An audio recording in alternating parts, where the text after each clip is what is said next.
Well, Neil, a great win here today. You must be absolutely delighted. Yeah, of course. My first home game at the Abbey. I can't be more pleased with the points.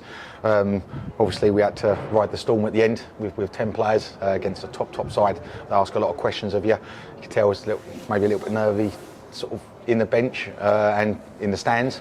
But one place that lads weren't nervous was on the pitch, and I thought they saw it out brilliantly. Yeah, and more of that comeback spirit that we saw last week as well.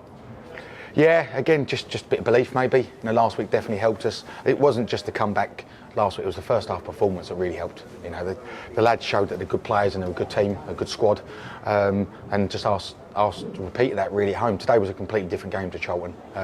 Blackpool ask a lot of questions of you, Dan. They're a really, really good side, top side, one of the form teams in the league over the last couple of months, and we saw why today. They've got the ability to be able to build with the ball at the back, but then when you try and press, they play over you.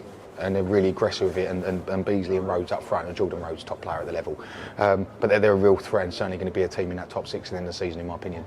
What did you make to your team's performance overall? It seemed like once they went ahead, they handled that really well and restricted Blackpool to not too much in front of our goal.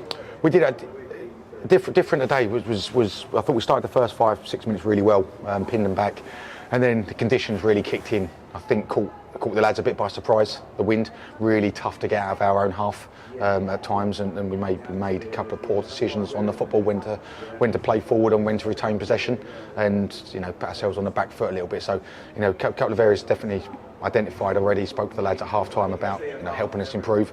But we did once we got back in the game. Once we got back to 1-1 and 2-1 in front. As much as Blackpool had a lot of the ball, we had the chances, and in some ways, we were obviously delighted with the 3 points. I remember Jordan Rhodes, I think, having one chance at the end where we don't clear our lines in the second half from a free kick. But other than that, we've had Gassan's 1-on-1, and we've had George Thomas hit the post, and again, subs that have come on played a huge role today. And then even go down to 10 men at the end, like you mentioned, although there maybe was a few nerves around the ground, the team out there never really looked in too much trouble and saw it out really well. No, when you go to 10 men, you got two options. You got a sort of a 4-4-1 shape, which it's difficult to defend your box in that, or defending the corner flag, or you go to 5-3-1. Really is the options, and you do give possession up and you have to drop off, but you can defend your box. And we went that route. I take the gamble. Last week we went to a diamond to chase the game and got back in it, and today went to 5 to see the game out. And I'm not always going to get it right, so I'll be delighted when I do.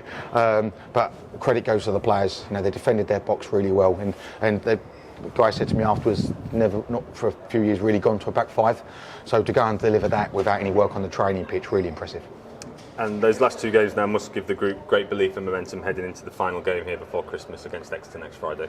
Yeah, we played two top 8 or 9 sides in the league. There's two sides that could easily be in the top 6 come the end of the season. I'm pretty sure Blackpool certainly will be, and Charlton with a strong window won't be far behind. And we've got 4 points and possibly deserve 6. So it will give a lot of belief.